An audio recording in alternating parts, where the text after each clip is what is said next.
Hello and welcome to another episode of Educational. I'm your host, Roy. I'm Terry. Of course, we are the podcast that brings you our journey through aging, some things that we're finding out, also not only from a personal standpoint, but things that we find out, from helping our parents through this process as well. There's always something new to learn. A lot of times we are pushed to the point of having to learn it in crisis mode. So part of the podcast is to let's talk about these things, get them out there. Maybe people can make some decisions before they're actually in crisis mode. We also have guests on from time to time. Today is no different. Terry, I'm going to let you introduce her today. Dr. Henriette Javorek Runte, aka Dr. J, is a Hungarian American academic with a PhD in literature. Dr. J was born in Transylvania, but grew up in Texas. She has worked at universities in France, Germany, and in the United States, and has been heading modern languages at the University of Hamburg since 2008. She is the founder of Éditions Quadylle and publishes under several pseudonyms, including Anna Molnar, Nira Nabro, and Henry Hills, and Renée Kerovaj. And together, I'm sorry, Renée Kerovaj, I'm sorry, I'm stuck on that one, and Henriette Javorek, written in honor of her elderly parents. We Fade to Green is a tribute to generations coming together and to spunky grandparents with an attitude. For more information, please visit the website culturum.com or the Instagram page at Quadylle. Dr. J, thank you so much for being here. I'm sorry you had to suffer through my pronunciation. You did really well with all those names, Terry. Oh. They're not easy to pronounce. I mean, just for our audience's comfort, we will put all that in the show notes as well. So you don't have to try to figure that out off the good idea. Pronunciation. Y'all can figure it out. Y'all can, exactly. Well, I was so happy to have you today. I've been excited to talk to you about We Fade to Green and just your experience, your personal experience. Let's start at the beginning. I mean, how did you come to where you are today and writing the book? What led up to that? Well, you mentioned a lot of interesting things in your introduction about your podcast and what it's all about, and I really support you in that. I think it's so important to share our experiences, and not just our experiences through whatever adulthood, midlife or middle age, but also about growing older and the elderly. And I think that there is a lot to be shared and a lot to be talked about as well. And you asked me about sort of my background and what brought me to where I am here and now.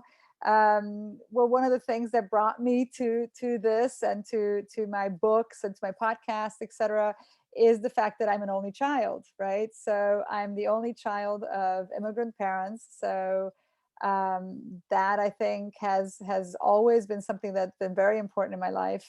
It is quite a unique experience, right, to be the only child, and it is of course very important what happens now. So my parents are getting older, and how do I continue being their only child, and how do I continue supporting them? So that is, I guess, one of the things that's really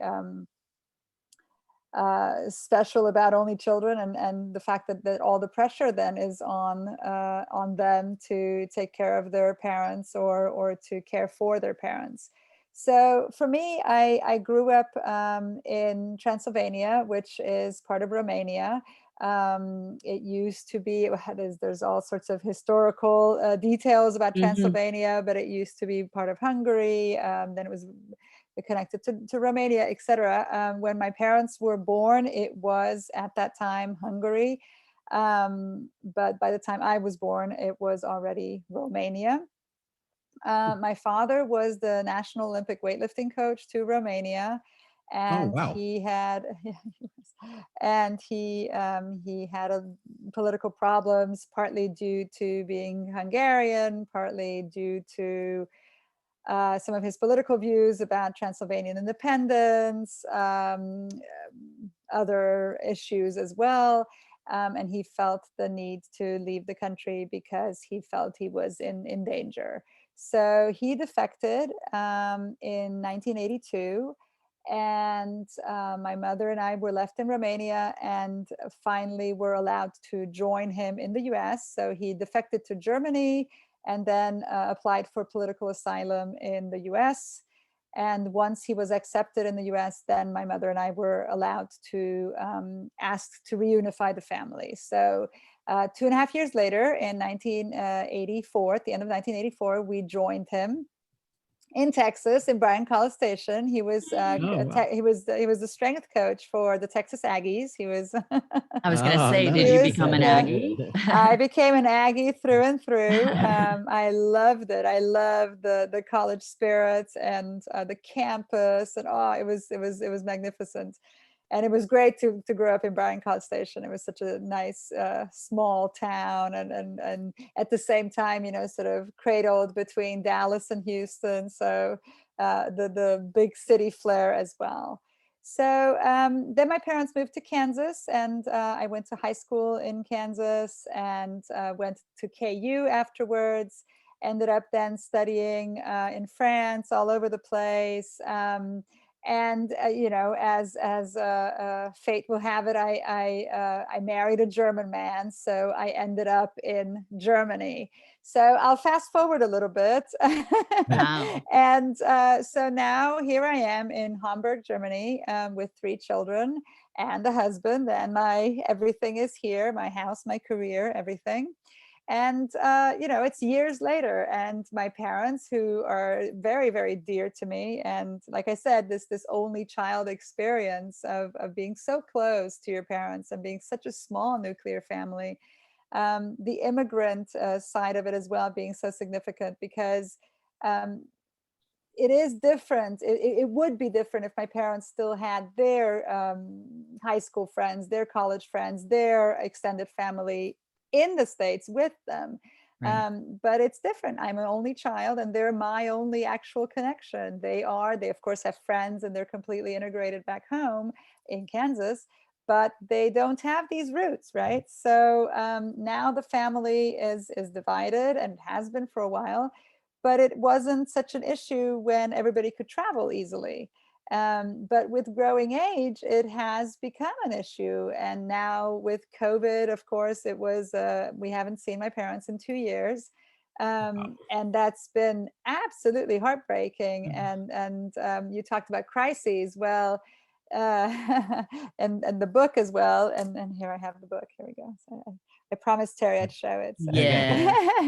We're all So green today. we're all exactly we're I actually wrote the book in an attempt to try to convince my parents to move in with us in Germany. And I was trying to avoid a crisis, right? So I started writing the book before COVID was discovered. But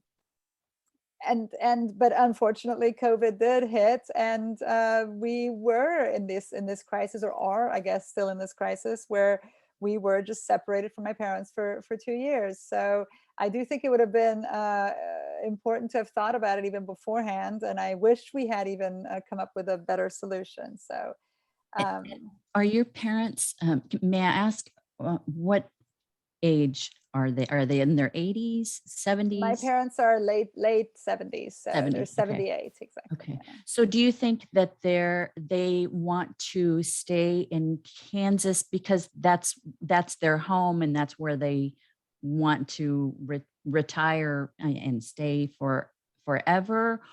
Or do they not want to come to Germany because of their history with, it'd be closer to Transylvania and all of that? I mean, that's not an issue anymore, but maybe, I don't know what, I mean, they don't want to leave their home, I guess. Well, isn't that sort of the big question about growing older, right? I mean, Yes.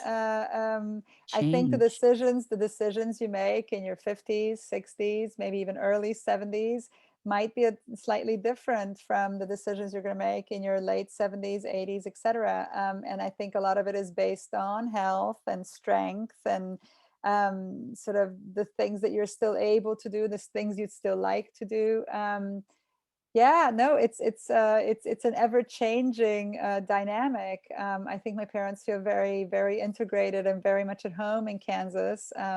In fact, I conducted an interview with my mother before COVID broke out, so 2 years ago, and I'm going to air that on my podcast in a couple months because it's so interesting because it was before COVID, and and she says sort of, we're so happy here, and that's what I mean. You can't predict what's going to happen, and so when there is something, when there is a crisis, like Roy said, then it becomes more urgent, and we haven't been able to travel, so of course then it's another question. And sort of with this knowledge, right, of having experienced this for the past 2 years, then it becomes a different question again. Do you want to be separated? Do you want to sort of continue, quote unquote, risking it, sort of long term? And then I guess some of your listeners are not going to have this extra complication of having this immigration issue be a question as well. But right, so I think the moving closer together as a family, as a nuclear family, is easier. For my parents to move here, and I hope they will. I think it'd be really nice, but they don't speak German, and that's of course a consideration. So, and if they move to Hungary, then it's still an hour and a half flight away. So so it's not that easy either. Yeah. But that's one of the things that I tried to do with the book.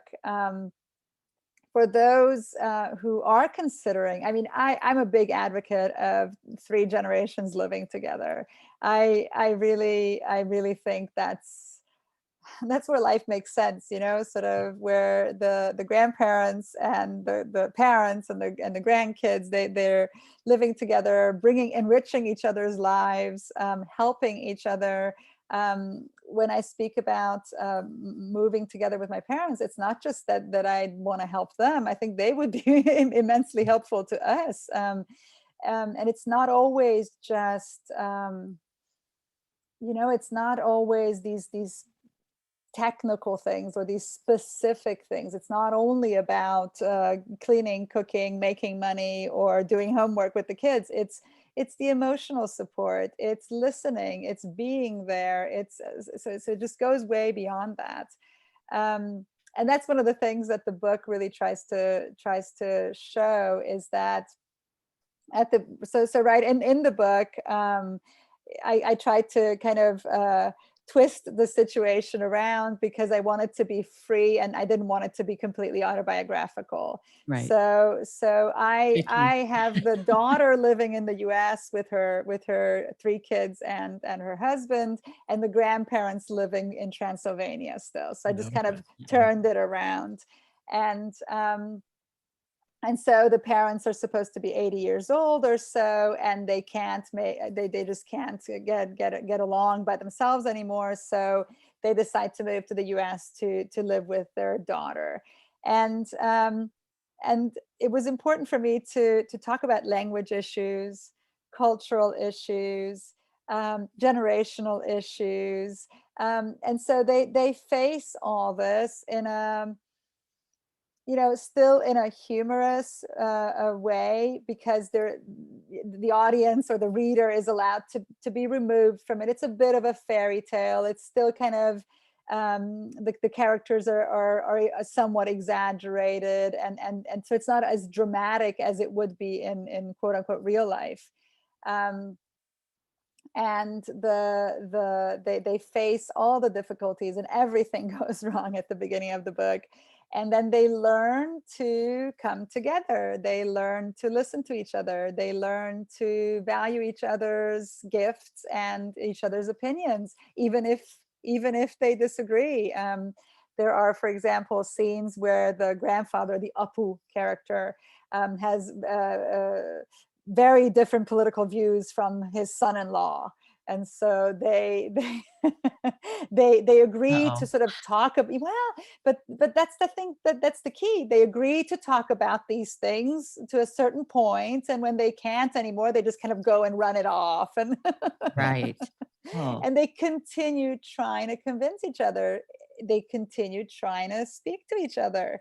Um, or for example, the Apu character does these funny things, like he goes to get the newspaper in his underwear.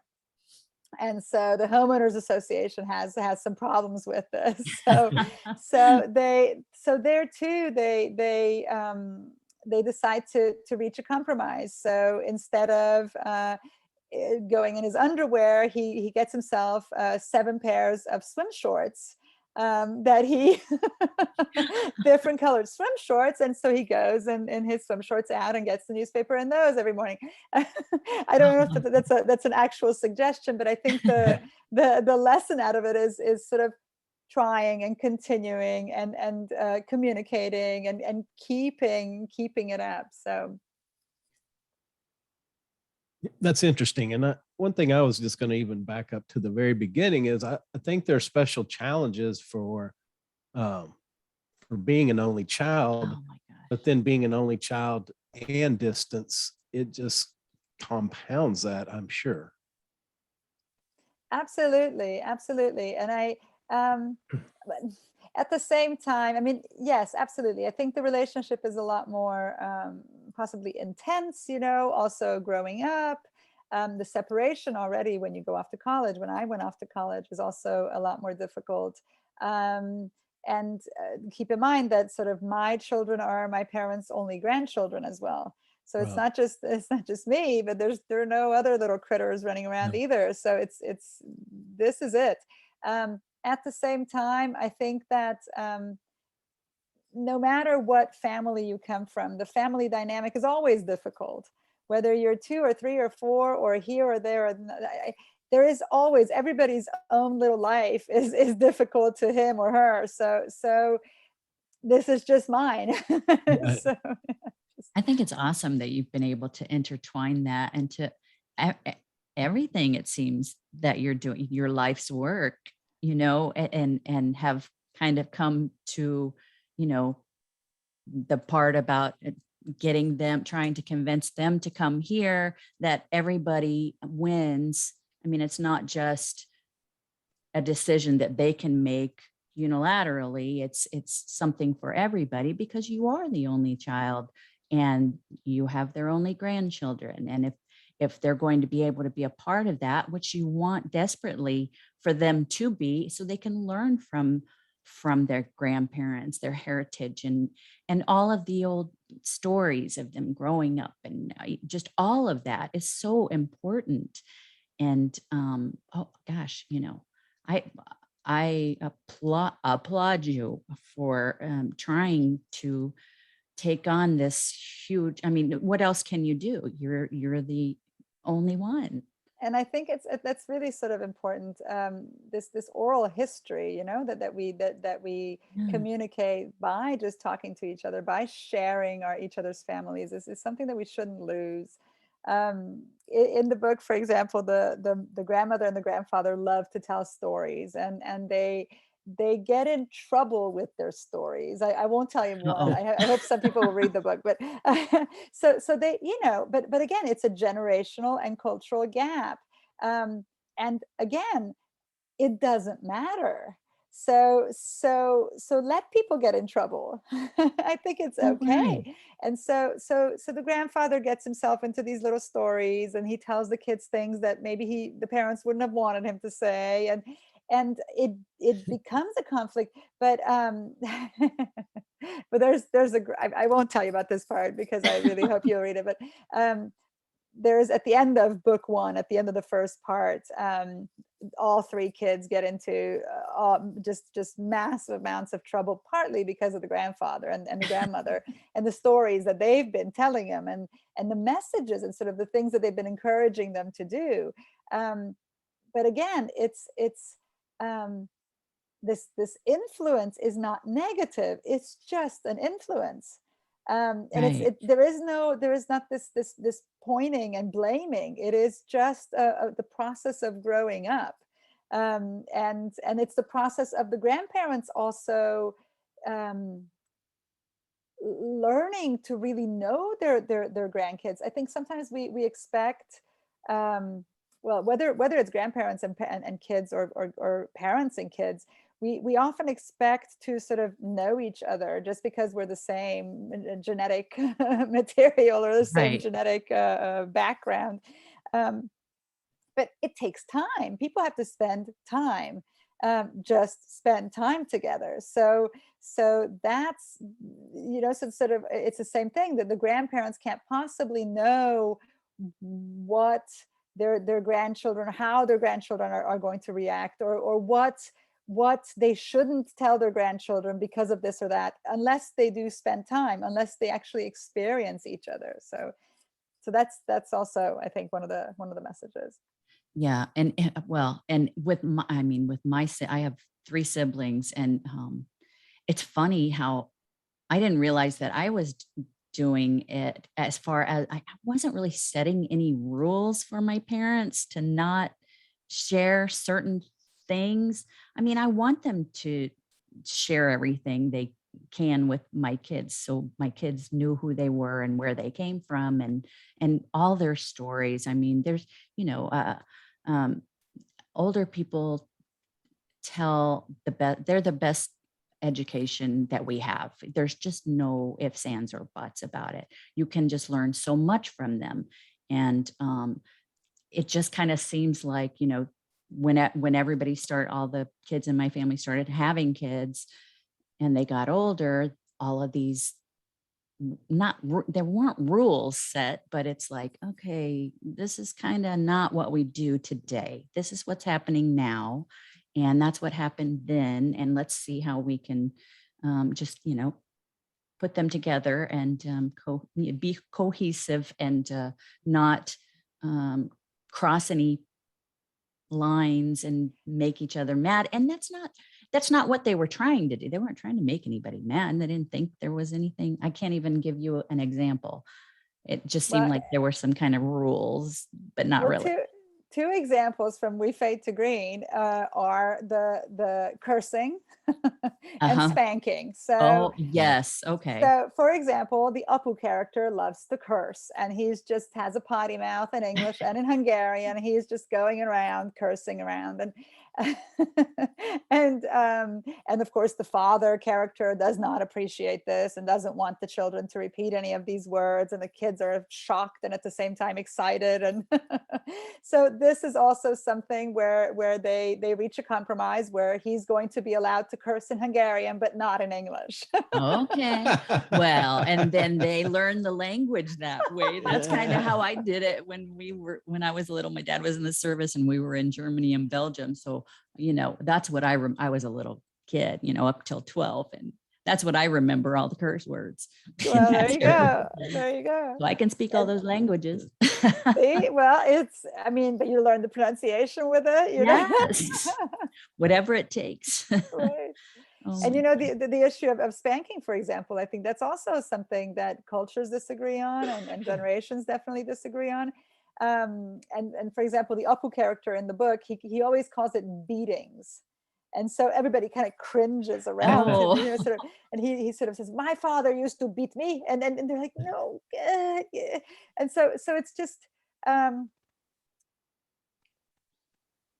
I think that some of these issues are really serious, and I think if we talk about them seriously, if we talk about child abuse, then all of a sudden it just takes on a completely different dimension. Then it's like a political issue. It becomes very, very serious and very, very dramatic and very important.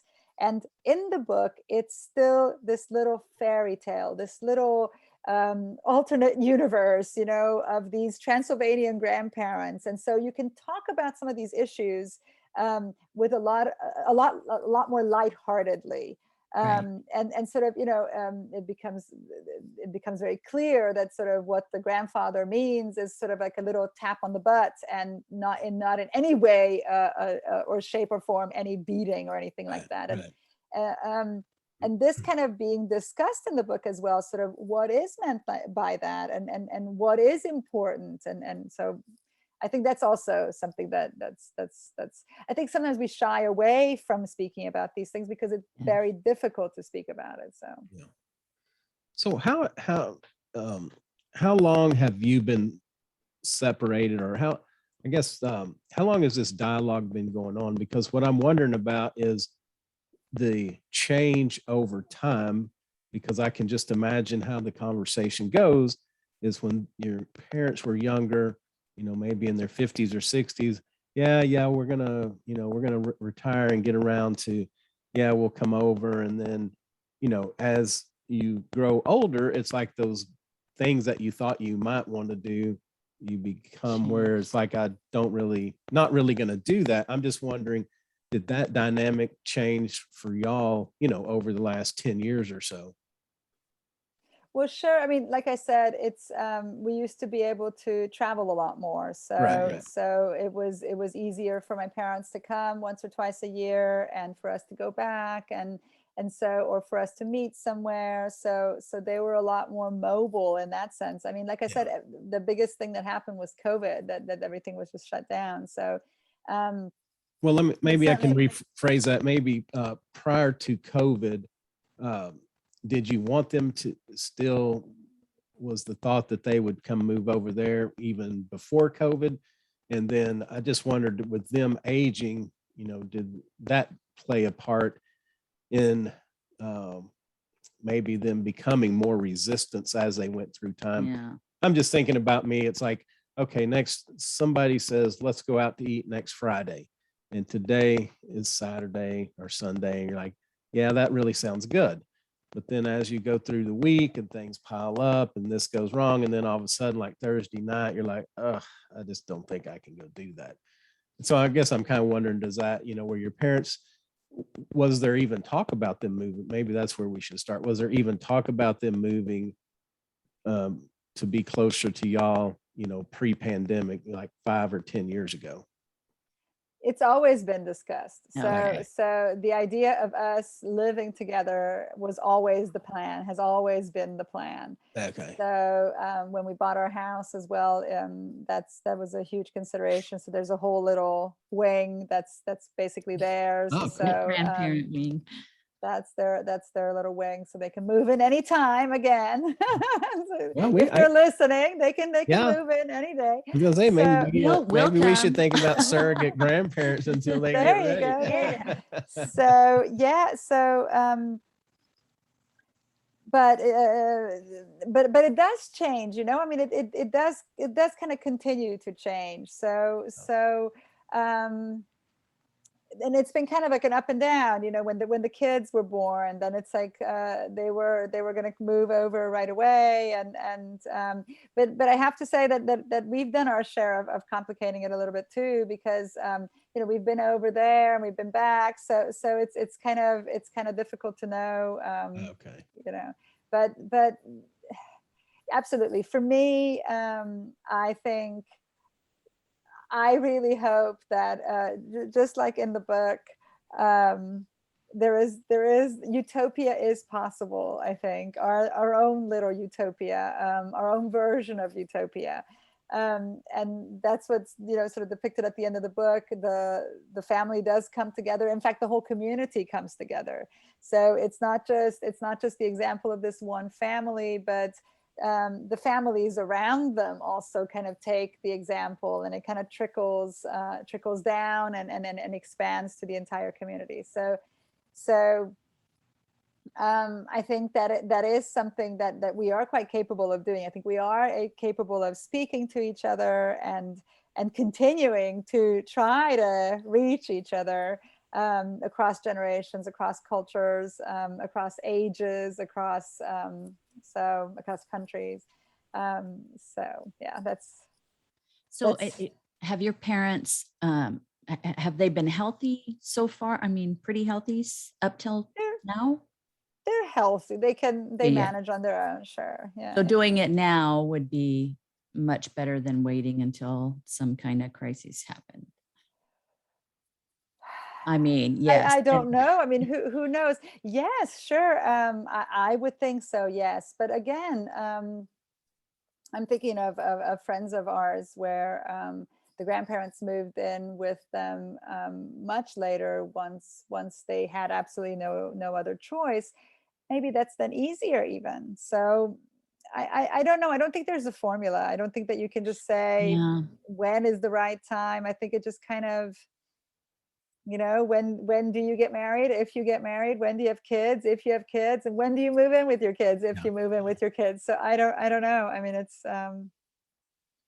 Yeah. And then, like we encourage people, especially with, bigger life decisions is, think about if tomorrow never comes, it's like you kind of have to think about, and also too, if you become too sick or too immobile, whatever it may be, but then you really can't enjoy that time. And we've kind of gone through that with my parents, that it's like downsizing and getting into a more manageable place where they don't feel the burden of this house that they were in, and try to get some help with some things around the house to try to enjoy that life. And it's like, no, we don't need that, we're just going to keep on. But the problem is and I've done some work in that senior space, is that you get to a while where you think you're going to do it tomorrow, and then all of a sudden something happens, and then you don't ever get to enjoy that. So I just always encourage people to really think about that we're never promised tomorrow. So if there's something like that we really want to do, it's always, what is it now? There's never a better time than now sometimes. Yeah. Now or never. Yeah. And that's terrible. I think I don't know. I mean, I think sometimes people are held back by their fears or by their I don't know. I think a lot of times, especially grandparents, they hold back. I think they don't want to be a burden sometimes as well, or I think sometimes Right. they don't want to, or they're kind of afraid of how it'll go, and The I unknown. kind of wonder if it's also like giving up some freedom. I mean, it Yes. is difficult to live together. I think having to compromise with people on the way you live and the way you do things, the way you get up and eat, and sort of, I think Yeah, no. it's difficult, and Yeah, well, Trying to mesh it all together. Oh my gosh. just saying, just like me, I just do what I'm told. There's no compromise necessary. Oh yeah. Yeah, Well. he does. That was sarcastic. but I guess it is a choice, isn't it? I mean, it is a choice to sort of do it exactly the way you want to, or Yeah. or compromise. I mean, Well, and sometimes it's not that easy because, if you've been on your own for 70, like your parents, 70, 78 years, it can be a big change to make. But I don't know. I'm an optimist, and I always think if it's something that everybody really wants to do, they all can find a way. But again, then sometimes at a later age, like it's hard for us to change it's harder to change habits. We don't necessarily want to. It's like, there's certain things like getting up in the morning, sitting in my coffee and having a little quiet space to, sit there and drink coffee for a few minutes. And that's not something I'm willing to give up. So I guess I just meant there are things that, our little habits or these little things that we do that we think, wow, how would that be affected by, something that we're fixing to change? So like everybody has to compromise. I mean, it's not, it's all of it, the whole thing. And then you know a lot about different cultures, and in the States, it just doesn't seem like we not that we disrespect our elders, but it seems like they go to homes, just they get older, they just go to homes. They don't move in necessarily with family members, or if they do, they're kind of moved around. And in Asian cultures, it seems like that's just a given. They're just going to do it. So, I mean, what is the Hungarian culture? You know, your father, and then you and your husband. I mean, what about his folks? How does it So differ in the countries? so it's funny because that's how the book starts out, right? So there's this announcement that the grandparents are going to move in because they can't make it on their own anymore. And the father figure says, well, why don't they go to retirement home? And the Yes. mother figure says, well, you don't understand, we're Hungarians. So you don't understand, you don't do that. And then she goes into how sort of where the grandparents, the Nadia and Apu characters are from. There are no retirement homes. So now that's not entirely true for Hungary. There are retirement facilities and assisted living facilities in Hungary as well. Culturally, I would say it is more common for the grandparents to move in with their children, or to have an apartment very nearby, you know, sort of a small apartment nearby. But I mean, I think I would never say that that's not an option. Sort of retirement homes. I think there are really great retirement facilities, and I think for some that's a perfect choice. I think it can bring a lot to you know, to have these activities and to be in this other community. I think that everybody has to decide for him or herself what is right, you know. But certainly I really think there's a lot to be had from the three generations living together. In Germany, it's very much like in the US. So it is quite common for the elderly to buy into a retirement facility early enough to where they make this decision and decide to move in to this retirement facility. But again, I think there's a lot to be had. I think there's a lot of fun to be had from three generations living together and sharing. And I'm thinking of another scene in the book where the grandmother, the Nagy character, is very worried about being a burden on her daughter, and her daughter's just not sleeping and working too much, and she's already overwhelmed by the three kids and her job and everything. And so the Nagy character, the grandma character, at some point sort of becomes this very strong and sort of very like a superhero. And she takes on taking the Nerf gun of one of her grandkids and patrolling the house with this Nerf gun whenever the mom, so her daughter, is taking a nap. And so she just sort of doesn't let anybody make any noise or anybody come near the bedroom where her daughter, so the mom, is napping. And I think it was just, I was just sort of trying to think of a cute way that the grandma character could still protect her daughter, you know. And I think there are these things, these little gestures as well. The love we get from each other, the support we get from each other, it goes beyond, just like I said, goes beyond the cooking and the cleaning and the money and the whatever. It's these little things. It's protecting each other with a Nerf. Yeah, right. Or I don't know. There's another scene, for example, where the grandpa character is always having tea with the little girl, with his granddaughter. And she ends up putting little berets in his hair and and dressing him up, and he just kind of, you know, he just thinks that it's so great that she does this, and he just kind of goes shopping with his berets and everything.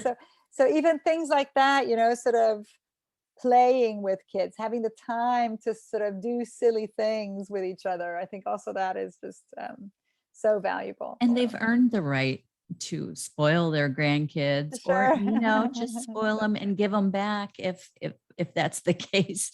But that's so We Fade to Green came, when did it publish? When did it release? In 2020, in December, I believe. Yes. 2020. But Okay. I was writing it for, oh my goodness, I mean, you know, I have 3 kids and I and I teach, Yes. so all these, so things take me a while. I think about 3 years, 3.5 years. So it was just Wow. on and off. And it was written actually together with the kids. So whenever we were on vacation, I would always get up in the morning around 7, and you know, the rest of my family slept till 9. And I would always write from 7 to about 9. So on you know, when we'd be off for a week here, a week there. And in the morning, our breakfast ritual was always that I'd read them the chapter I had just written. Oh, So then they would say, "Well, is that grandma? You know, is that?" They call my mom Nana, so they call her Nana. Is that Nana or is that Tata? And why does he do this? And sort of they try to find themselves in the characters. They say, "I don't do that," or you know. But it was a great way for me to write it. And again, it's just something. There's a lot of Hungarian history, for example, in the book as well. Um, Things that I've learned from my parents, things that my parents have tried to teach my kids, but not, you know, not everything's come through. So it's also, this book was um, it was a way to bring the 3 generations together again, and I didn't want to write it completely just by myself. So you know, the kids were involved, my husband was involved. It was kind of a back and forth. My parents did not see it until it was finished. I didn't want them to see it that's until what it I was. wanted to ask. Have they read it, and what So have their notes been to you? so that's interesting. So yeah, that's very interesting. So my mom was very much bothered by this kind of slightly autobiographical, but not completely autobiographical. And she was like, "Well, so what? Am I a witch in this, or sort of, you know, what are you writing here?" And I've never done that, or I don't ever. So, and my father was like, "I don't get the paper in my underwear. I mean, what is this?" Sort of. So, so they were a little bit bothered by the, you know, by the artistic liberties I Yes, took there you go. with the characters. And so, for the record, for their friends or whoever's reading these books, this is not my parents. They're not. Loosely It based, is right? loosely based on my parents. Um, and but yeah, they loved it. I mean, also once they realized that it was somewhat tongue in cheek, and that there, it was supposed to be, it's like a fairy tale. So once they kind of, you know, when you get to the first or second, the third, fourth chapter, once you get that, then you're in it, and can roll with it. So Exactly. Well, and when they come, not if they come, when they come to Germany, you'll have to buy an arsenal of Nerf paraphernalia, guns, every absolutely. I mean, you can shoot anything with a Nerf gun. Absolutely. But you know, that's something. I mean, my mom was always very serious when I was growing up, and very academic and very sort of strict, and things like that. And that's also interesting. With her grandkids, she's an absolute goofball. And you know, Mm. already before, she was rolling around on the ground and shooting nerves, and so that is somewhat based on her. So she's never patrolled the house with a nerf, but she's shot nerves with her grandson, and sort of, you know. But she's ready to do it now, maybe. Yeah, so I think that's also great, you know, sort of to have a second chance to raise kids, or a second, you know, second turn to influence kids. So, Right. Yeah. Well, and but that, Terry, just real quick, it's our oh yeah. turn to come. We're coming to the States Oh, in good. October, and we're staying for 4 months. And it Oh, my. is to Oh be wow. with my parents, to make sure that they're okay. Partly to convince them, you know, maybe I'll read the book out loud, and sort of, you know, did you hear that? Did you hear how wonderful it could be? You know, sort of, did you hear what you do? So, and Yes. so we're gonna stay with them for 4 months, and then we're coming back, and kind of hoping that afterwards they might come join us. So No, and I was just gonna say, it's if you've never experienced it, it's such a joy, because as I was growing up, you know, we kind of lived in the country, and my grandparents used to love to come out there and garden, and so, you know, they would take us on vacation. So we were very close when I was a child, And then unfortunately, my grandfather passed, before my 20s. But when I got married, had kids, my grandmother, she was very involved with our life. Like she would come out, she didn't live there, but she probably stayed 4 or 5 nights out of the week, generally, depending on what was going on. She still felt like she needed to keep her house. It was across town, so it wasn't like international. But having my kids grow up with her, it was priceless. It was just priceless, and she spoiled them. And that was, I think that was the only, probably the only, not tense, but the only part where we had to have a conversation every now and then is like, she'd be like, "Oh, you're being too hard on them and you need to let do," yeah, like, okay, but they've got to have, you can be the great grandma and do whatever, but we still have to get homework done and follow the rules. But it's unbelievable, really. In real life, our issue is ice cream. Sort of my parents think that they should have ice cream 3 times a day. Yeah, right. Yeah. Roy's there. So That's that's our biggest, in real life, that's our biggest sort of conflict, Yeah. where I'm like, well, Yeah. I'm more sort of, once a week is ice cream is okay, but then they're 3 times a day. So I would survive. I think my grandparents were all like that too. That's why I love ice cream. I could eat it at every meal. Yeah, and homemade ice cream growing up. Ooh, that's great. Nana had a big old garden that Papa tended to with his cows and all that. And, we'd go down and stay with them in Texas. Yeah. I mean, one of the things we're looking forward to going to my parents' house is they have a big vegetable garden. And so we're looking forward to, pulling out the onions and picking the fruits, and they have peppers and I mean, it's really, they have a huge vegetable garden. So, yeah.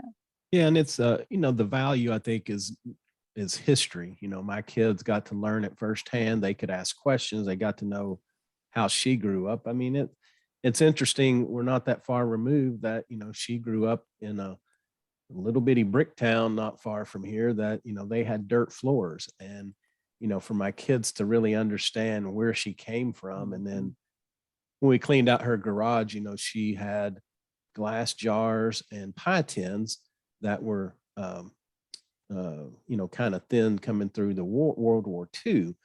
And so she had these huge stockpiles of things, but it was easier for them to understand after a while that, the way she grew up and then coming through the war, why all that. So but the other thing I was just going to make is if you're not in a position to be that close and live that close with our tools that we have today, audio, video, make some recordings. I mean, you may not care much about it today, but I think in some point in the future, learning and knowing the history and hearing it from that person themselves, it will make a big impact. Yeah.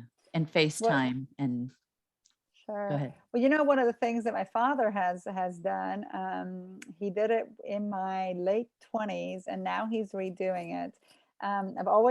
He sings, he has a beautiful singing voice, and he's getting older, but and there are all these Hungarian folk songs that he sings beautifully. And in my 20s, he made a video for me. Back then he could still play the violin well, so he was also playing it on the violin. Oh, nice. Made a video for me, and it's it's one of these VHS tapes, and it's gotten old, and so now he's actually taking the time to re-record it, and that's just such an amazing present for my children as well, to hear it and to see it, and maybe they're even too small, maybe sort of, but what you're saying, in another 10 years, it's even more valuable. Right. So I think absolutely things like that. Or I did these 2 podcast interviews. I did an interview with my mom and an interview with my dad. That's also something that's just like stays, these digital means of preserving some of our loved ones is also sort of still. Yeah. Oh, that's awesome. Well, that's very cool. Thank you so much for taking time to come share about Fading to Green. I mean, it's such an awesome story, and I think it can resonate. I think you're in an extreme position, but I think even with people that have this issue locally, or maybe even just across the states, not international, I think they'll be able to gain a lot from this. Oh, yes. Oh, thank you. Thank you for letting me tell my little story. I really enjoyed it. We had a little pre-interview. We talked once before this interview. I already enjoyed that, and I enjoyed this now as well. So we'll have to keep in touch and share stories as well. Yes. Yeah. Hopefully you'll be able to tell us when they're coming and moving in and how that has happened. That's right. That's All right. right. That's You right. never know. They may get you over here and make you a deal you can't refuse for y'all move over here. I might be moving back to Kansas. You never know. I mean, there is no place like home, so. It really Right, isn't. right. And coming when October for 4 months, you're right there in the winter, but it will be nothing. I mean, Germany is cold. Oh, Kansas is cold, but not. Well, Kansas gets more snow than Germany, so Does Kansas it? gets colder. Yeah. Kansas gets Okay. hotter and colder. So, but Kansas has beautiful 4 seasons. So Yes. fall in Kansas is absolutely lovely. So. Oh, cool. Maybe we can get together when you if you get down around the Dallas area, you'll have to reach out. I think I will be after Thanksgiving. I still have my best friend in Dallas, Texas. So, and actually I have 3 good friends, but oh my goodness, now nice. they'll each think they're my best friends. So y'all 3 are my best friends, but I'll be visiting them with the kids. And so, you had better get a hold of us. Well, I will, and we might be doing a couple readings. So depending on how COVID allows it. So, but I will definitely let you know. So we might be doing a reading of We Fade as well. So yeah, I'm not going to put you on the spot on camera, but if we get in public, I'm definitely going to have to figure out this why you chose Kansas over A&M. Oh, I know. Once you get to the Midwest, I mean, I spent time in Nebraska. That's where I went to high school and junior high and a little bit of college. Had fun, but Nebraska, Kansas, all of that. I can answer you very, very easily. I mean, actually, it's my dad was a National Olympic weightlifting coach, so he was a weightlifter, and he was a strength coach for the Aggies, so it was mainly football, right? Yeah. And he was always looking for. I mean, he's more of a strength coach general. So in Kansas, he got a position to be an all sports conditioning coach. Okay. So it was basically with his job, and so yeah. And that's where you ended up going to high school as well. That's what I ended up going to high school, and then I went to college in Kansas, but then I started going to Europe to do semesters and programs there. So. All right. Well, I guess I don't have to do. Hey, there you go. No. All right. Well, tell everybody where they can reach out, Yes. Get a hold of the book, your website, where they can reach out and contact you. And your podcast as well. Excuse me. Sure. Well, the podcast is interesting culturally. So it's called Language and Culture with Dr. J, and it's in 5 languages. Mainly, most of the episodes are in English, but it's also in French and Spanish and German and Hungarian. So there are a few episodes in those as well. Okay. But I always either do a translation in English or I do an entire episode then also in English. So all the episodes are available in English. And that's available on Spotify and Apple Podcasts, Google Podcasts, or on the website Cultureum. So it's CULTE. No, I can't even see. I have to see it in front of me. It's like CULTUREUM.com. There you go. And right, so that's the podcast, and then there are the books. And we're not known authors. So by the way, that my kids write as well. So Quadylle, it's also because quad, so it's the 4 of us. So it's me and the 3 kids. Okay. So that's why the name. But they have their little books. My daughter just published a book called Luna's Little Animals Say I Love You, and she wrote it through COVID and drew these little animal figures in love, animal couples in love. And My son has a book out that's called The Piggy Bank and the Gold Coin, and it's it's a great book for dads. Talk about family, so I won't say more. Yeah. And the little one, of course, had to write a book because her siblings. I did an interview with her, and I asked her sort of, why'd you write a book? And she said, well, because my brother and sister did it. So I couldn't be left out.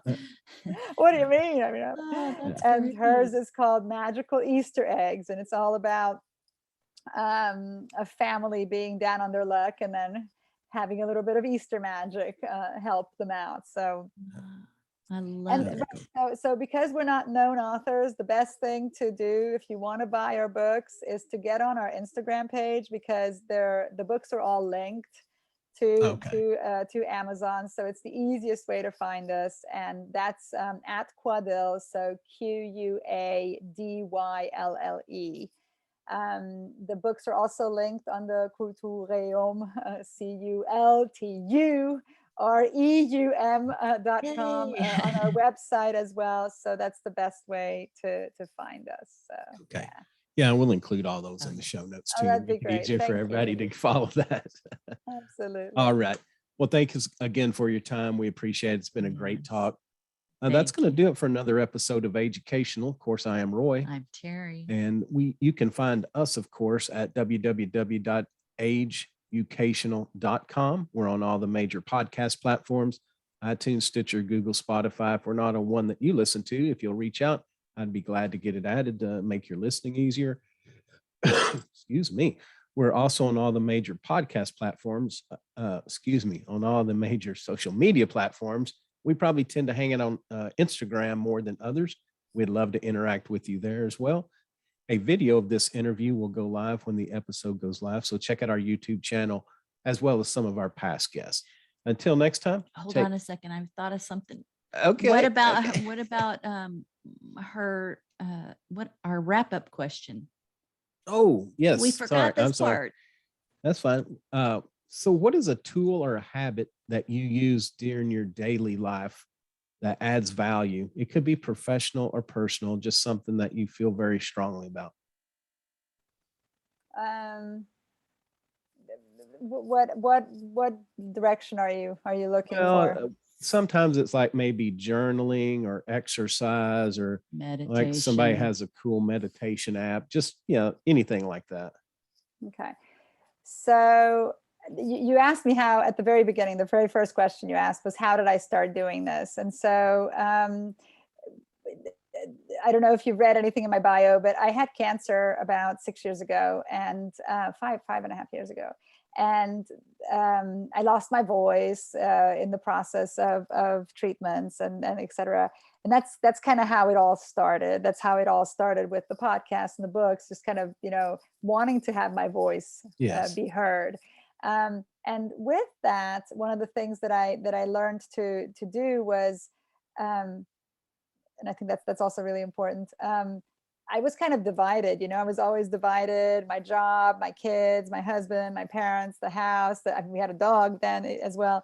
And just kind of learning to take a little bit of time for myself and allowing myself to have some of that attention, be it for my podcast or for my books. And in order to get that energy, one of the things that I'm really big on is exercise. Okay. I really try to exercise every single day. If I know I'm going to have a really, really busy day, I actually try to do 10 minutes before my day starts, just to feel like I got my body moving. And then I also try to practice sophrology. I don't know if sophrology is a kind of a meditation, relaxation technique. And basically, and I'm being very sort of basic, very sort of banal here in my description, but basically you take each body part and visualize each body part, and try to see it, try to let it relax, try to sort of fill it with positivity, and then ground yourself at your feet. Okay. Interesting. I'm gonna have to check that out. Yeah, sophrology. It's a Dr. Caicedo who started it. And it kind of combines a lot of different techniques. Okay. And it just kind of works for me. Okay. We'll check that out. Thank you.